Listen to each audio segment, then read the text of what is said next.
Welcome back to Hudson Appliance for another episode of Wicked Good Food. I'm your host, Matt Williams, and today is all about lasagna.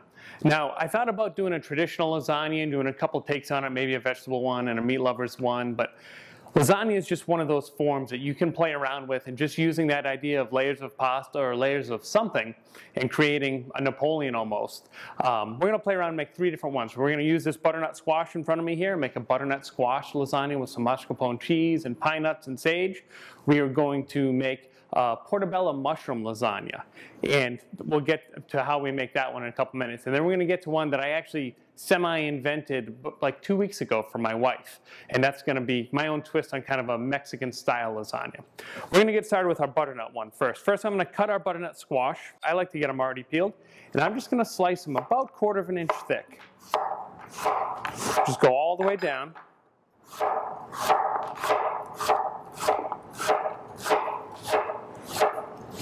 And what we're going to do is we're going to roast this to get a little flavor on it and to get it to be tender. Now I'm going to add a little bit of olive oil just to this pan here.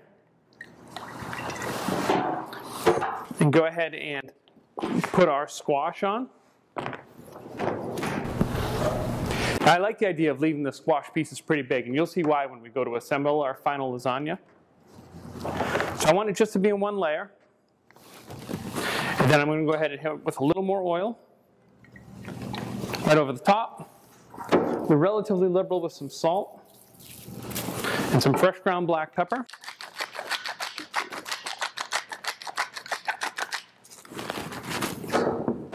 And then we're going to go ahead and pop this into our oven. I have a 400-degree oven back here. In the meantime, I'm going to turn on this burner here, let it warm up a bit. And we're going to get ready to make our taco beef. I'm going to take an onion. I have a red onion because that's what we happen to have. Doesn't really matter which kind you use. We cut off the end. As always, leaving the root end attached. Got rid of that stem end, excuse me. Cut that in half. We'll peel this, I think. There we go. So this is going to be a taco beef that's going to go into our kind of Mexican-inspired lasagna. I want to dice this, so get rid of that little bit of stem there. Peel. So I want this to be relatively fine, because I don't want you to have big pieces of onion in any particular bite.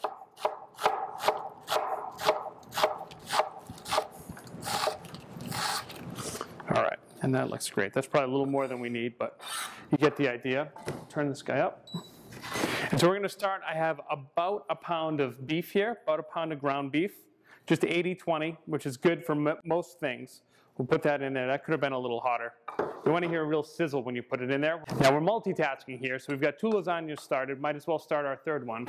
So I'm going to take these, which are portobello mushrooms. Now I want to take and I want to scrape out all the ribs here from this mushroom. So I'm going to grab this bowl here, just to catch my scraps. Now don't throw away these scraps. These scraps have a fair amount of flavor, and they'll be great in soup, or you can make it into a stock or an essence. So we're just going to clean this up a bit. Oh, I broke off a couple pieces. And it doesn't have to be perfectly clean. We'll do that. We'll do another.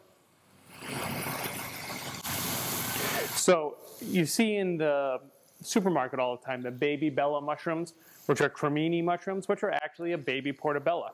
And what they have is they haven't opened up. See how these have opened up and there's all those gills underneath there? All those gills are in there on those baby bellas, as they call them, but it just hasn't opened up and they're not all as exposed yet. All right, and that's enough for that. Now what I want to do here is we're going to grill these as our goal. So I'm going to actually hold my hand on top, and I want to cut these into relatively thin layers. So I'm going to hold my hand up, making sure my pinky and my thumb are out of the way, and just slice right through. And the mushrooms can be a little bit sticky. They'll actually stick to the blade of your knife, but that's all right. You want to be careful not to cut towards yourself. And it's not that big of a deal. I broke this piece here. I do want to stir this a bit now that we've warmed up some. Oh, it smells good. Can't beat the smell of browning beef. So I'll let that go and get a little color.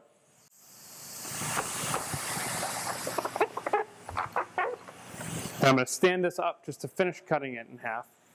So I've got a few different layers of my mushroom here. You can actually, play the puzzle builder and put it all back together. So we're going to take a quick break. I'm going to let this brown up a little bit more and add our onions. I'll show you how we're going to season that, clean up these other mushrooms, and we'll check on our butternut squash.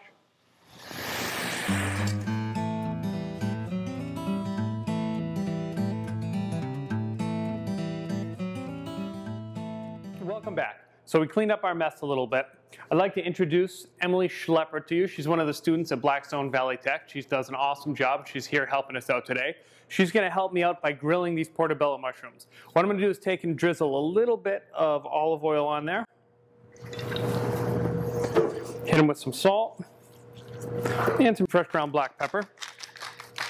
And I'm going to hand them off to Emily, and she's going to go ahead and start grilling them. All right, so I told you I would show you how we're going to season our beef. So this beef is most of the way brown. We're going to let it cook a little more, but I want to make it taste like tacos, all right? So I like to use my own taco seasoning because there's not as much salt in it, and you can control the flavors better. So we are going to salt, though. Certainly going to salt it. Some fresh ground black pepper.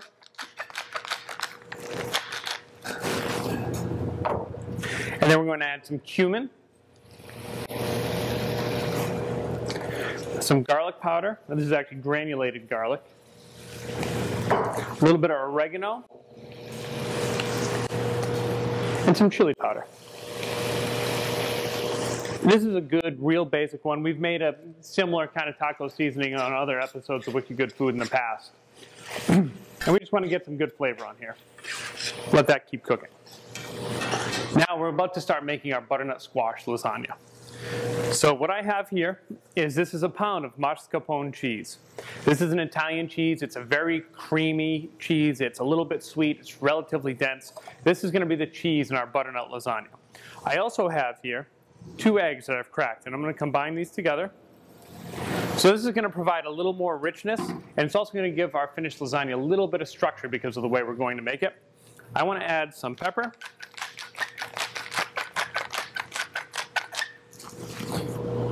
And some salt right to this. I'm going to go ahead and whisk it up just a little bit. Now this actually is not anything I had ever made before until just the other day. I was sitting at the mall with my kids, which is kind of weird because we never go to the mall. And I was trying to think of what I was going to do for this other lasagna. And there was an ad on the TV in the food court about some sort of, I don't even know what they said, but it wasn't pumpkin lasagna, but it made me think of pumpkin lasagna. And the wheels started spinning. I said, you know what, we're going to do a butternut squash one, which will be cool. All right. So I want to combine this relatively well in here. Now, our butternut should be just about done. Just want to check our taco beef. It smells great. As always, taste, taste, taste.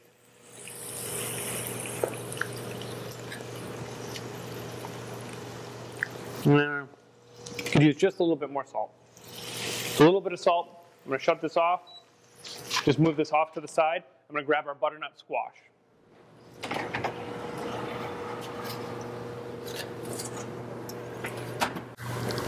So now we can see there's a little bit of color on here, but watch as I poke. These are very, very tender, this butternut squash, which is just what we want.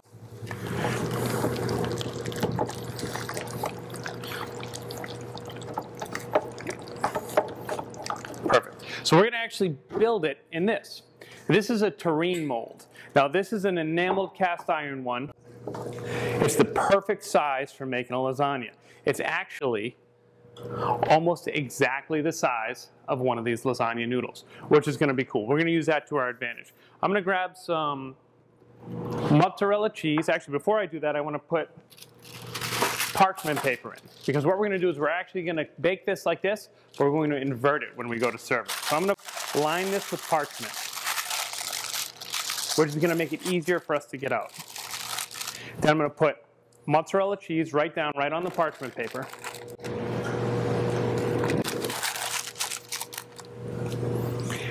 And I think one of the classic combinations is butternut squash and sage. So we're going to use some fresh sage here. And I'm just going to pull a few of these leaves off. And I'm going to actually line the leaves up right on top of the cheese, with the top part, with the greener part, facing down, because that's going to be the top of our finished lasagna. Just put a few more of these in.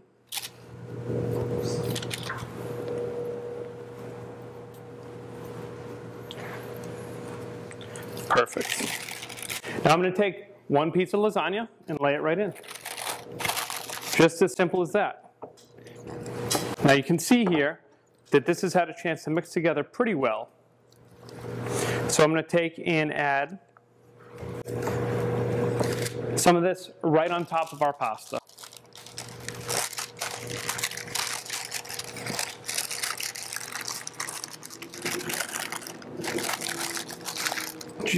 Just enough to cover it there.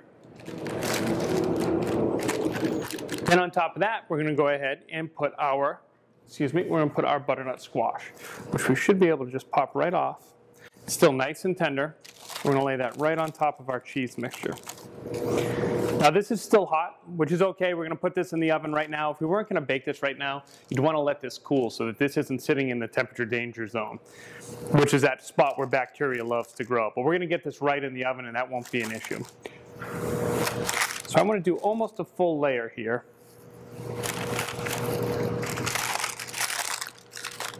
Which is perfect. And then we're going to hit it with some pine nuts. Just going to drizzle some pine nuts right over the top. And a little bit of this fresh sage. I'm going to sprinkle just a little bit on top. Now I'm going to repeat the process. Now this particular mold, as it gets higher, it flares out a little bit. So this time I might need maybe a piece and a half. No, actually that's pretty good. Maybe just a little strip of pasta.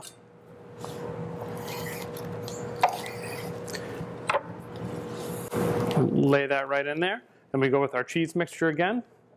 And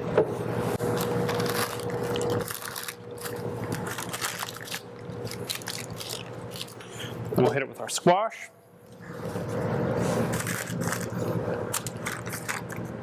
So everything's already seasoned. We don't need to season each layer because we seasoned our butternut squash, because we seasoned our cheese before it went in. And then we're going to repeat and put a little bit more of our sage on top and a little bit more pine nuts. Now this is already a little bit removed off of it, so that should work out perfect for the next layer. We'll do that one last time here. Whoops.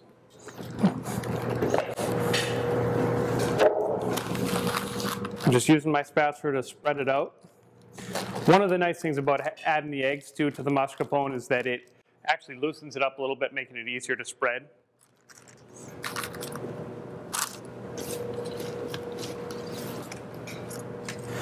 And then the way we're going to finish this is we're going to put another piece of pasta on top, or a piece and a half of pasta on top. What we want to do is we want to protect this pasta, we want to protect everything inside from the heat of the oven, even though this is going to be the bottom when we're done. So I'm going to take and do just like a skim coat of this cheese right on the top, which is going to help provide a little bit of barrier from the heat. It doesn't have to be perfect. And then we're going to put some more of that mozzarella cheese right on there. So we're going to take a quick break. I'm going to clean up my mess a bit. We'll check on Emily's mushrooms and we'll get this guy in the oven.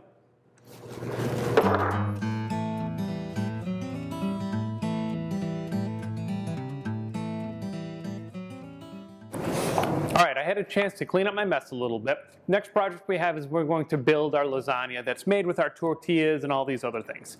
So first thing I did was I threw our cream cheese, which is going to be a big part of this, in the freezer, and I rubbed a little bit of oil on my knife just to make it a little easier to cut cream cheese. Cream cheese is not an easy thing to slice.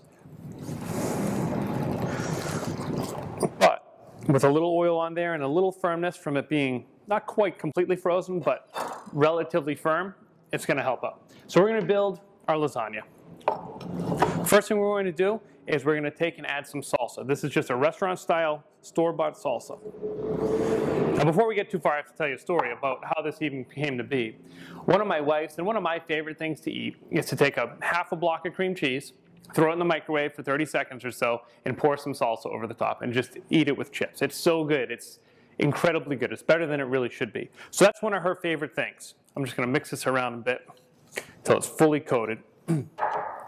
And so it was dinner one night, and I didn't know what we were going to make, and I looked around, but we didn't want to have cream cheese and salsa all by itself again. So I found a package of taco shells that were crazy stale. They weren't very good anymore. But then the wheels started spinning a little bit. So I took them, I threw them in the oven just to kind of dry them out a little bit, get rid of some of that staleness. Then I broke them up. Some of them were already broken. And I put some salsa down and I laid them right in the pan like this.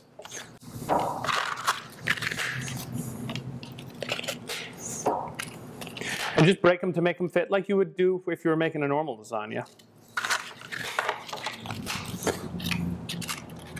So that first layer of salsa there is going to help to protect the tortillas from burning on the bottom. So next thing we're going to do is we're going to actually add more salsa right on top. Just a little bit to cover it. It doesn't have to be perfect. And then I'm going to use our spoon here and just spread that around a bit just to get most of it. Then we're going to add our taco beef right on top. And we're going to do 2 layers here, so I'm going to use about half the beef.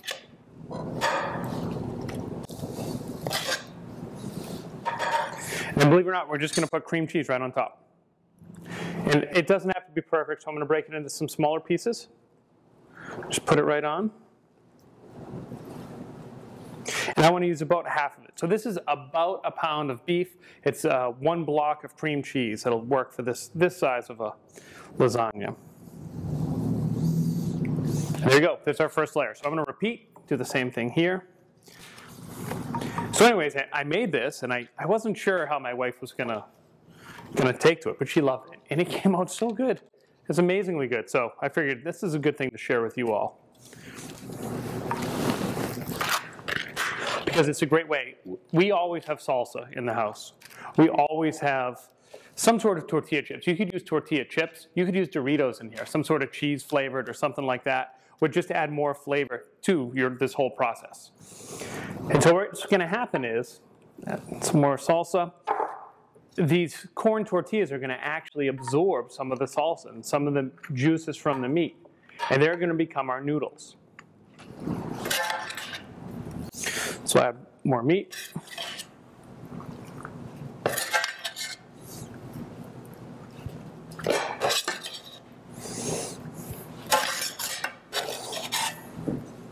All right. That looks good. Then we'll go ahead and put the remainder of our cream cheese on top here.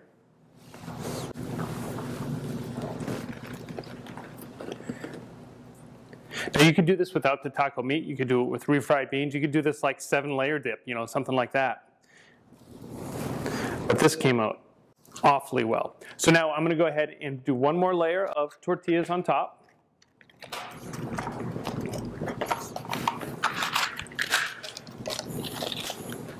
It's like playing Jenga, doing a little puzzle.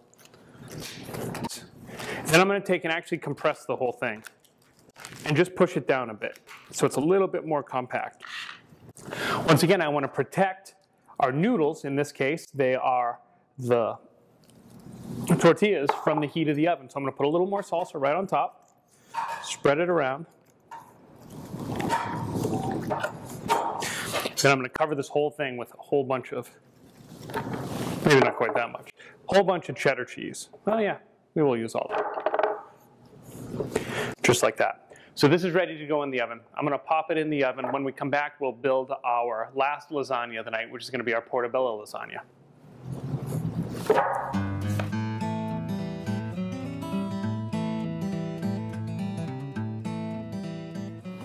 All right, so we got my wife's new favorite lasagna in the oven. Now we're going to go ahead and build our last lasagna, which is going to be our portobello. We have our mushrooms here that Emily did a great job grilling, just marked a little bit. They're cooked part of the way. We don't want them to be super limp because they're going to be cooked a second time. I have a nice, beautiful ball of fresh mozzarella cheese that we're going to use.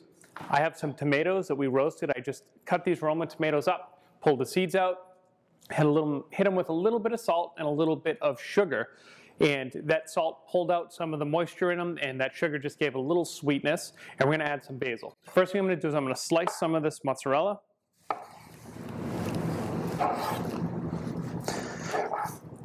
And I think I want 6 slices here. All right.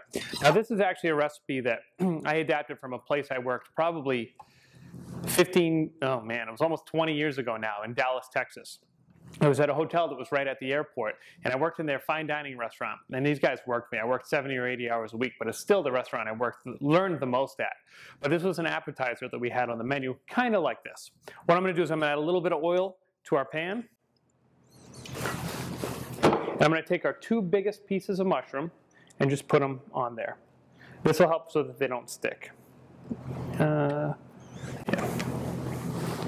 Then I'm going to go ahead and put on a piece of our cheese on each one. And I'm going to put on a couple pieces of this tomato. Now this particular one, the mozzarella had sun-dried tomatoes actually in the cheese, so we didn't do these roasted tomatoes. But you get the general idea of what we're doing here. So I'm just going to put a couple leaves of basil on top.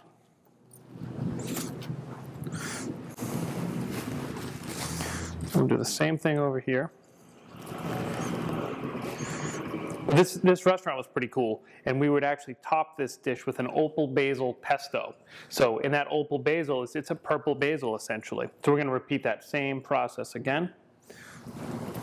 And it would look cool. We'd drizzle around the plate, and we'd actually take some cooked pasta and throw it in the deep fryer. It was, I forget what it was seasoned with, some sort of seasoning in the pasta. You fry it, and it becomes like a crispy, almost like a ramen noodle that you'd get.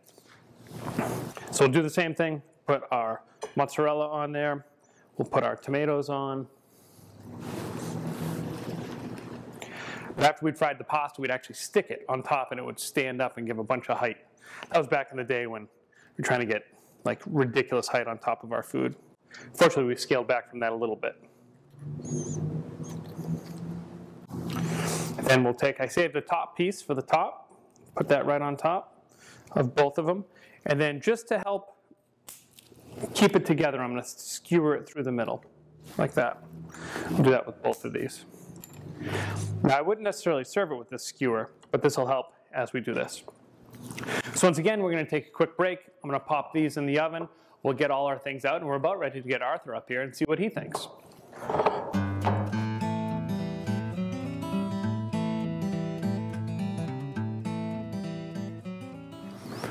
Welcome back.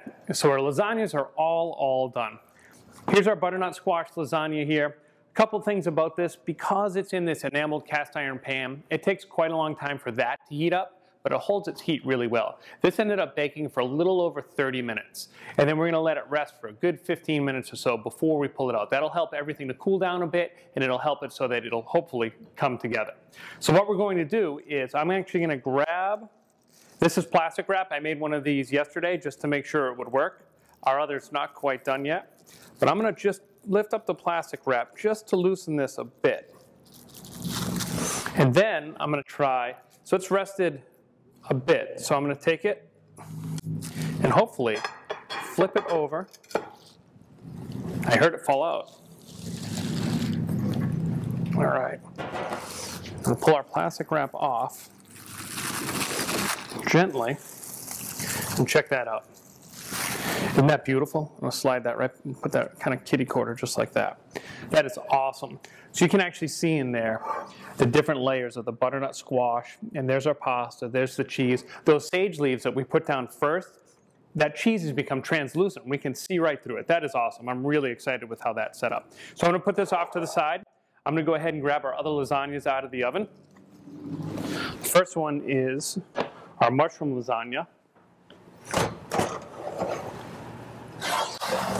And the second is our taco lasagna there. Now, this one in particular should rest just like the other one should. We want to let it rest a good 10 or 15 minutes, if not longer. Now, to plate up the mushroom one, I have just a little bit of linguine and pasta in sauce, just a marinara sauce that I warmed up. And And I'm going to place this right in the center of the plate. Just kind of like so. And hopefully, I'll be able to pick up one of these, stick it right here in the center. Get rid of our little extra cheese because that's a snack for the cook, right? And we can kind of stand it how we want, and then we can remove this. Now, if you wanted, you could stick a little piece of rosemary in there or something like that. I'm going to sprinkle a few of these pine nuts just around the plate. And I'm going to drizzle the whole thing with just a little bit of olive oil. And there we go. Before Arthur comes up here, we'll put just a little piece of basil on there. Now, the last thing I want to show you is for this lasagna. Anytime you're cutting a lasagna, it's a good idea to use a serrated knife to cut it, so that just like a steak knife, and just stick it right in there. And this should be, if this is done, yeah, there's no resistance whatsoever. So all that moisture has been absorbed by those tortillas.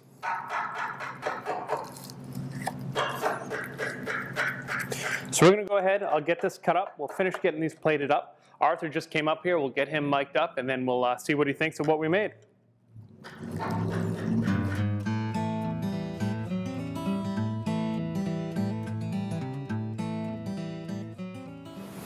Hey Arthur. Hey Matt, welcome back. Thanks again for having me here at Hudson Appliance. Another really good episode of Wicked Good Food. I think you'll have to taste it and be the judge. It's always a pleasure to have you here, especially when you make all this wonderful food here. Well, today's all about lasagna. We made 3 different lasagnas. We made this one, which is a portobello mushroom lasagna with some fresh basil and some fresh mozzarella cheese and some roasted Roma tomatoes. And that's just on a little bit of pasta. This is a butternut squash lasagna. It's got a mascarpone cheese, it has pine nuts in it, and some fresh sage. And this is it here. And this is really cool for you at home. Now that we cut into it, you can see all those incredibly beautiful layers. And then this last one here is something kind of I invented for my wife not too long ago. We had leftover taco shells, we had leftover taco beef, we had leftover cream cheese and salsa. We put all those things together, and we made this kind of version of a Mexican lasagna. Well, this stuff is one of my favorite foods, so let's get into it. All right, which one do you want to try first? Well, let's start with your one you made for your wife. All right, always a good idea. I know if she loved it, I'm sure everybody will love it. So that taco shells actually become the noodles. They've totally absorbed all the liquid that was in there, and now they're soft, and they have this great corn flavor. Very good, very good. And I'll cut a little piece of this so we can taste it here. There you go. Now this is the cheese with the it's a butternut squash. butternut squash. Yep.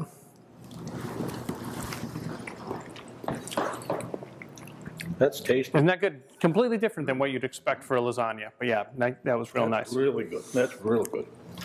And then our last one here, yeah, this is our portobello mushroom. So I'll cut this as well, just to make it a little easier. This one can kind of be a mess when you go to eat it. We'll just move that piece of basil off. By the time I'm done with it, it'll be a mess. As long as your white shirt isn't, right? Yeah. And then I'll show the people at home, check out the layers inside there too. Oh yeah. Just beautiful layers. But go ahead and try a little bit of the layers.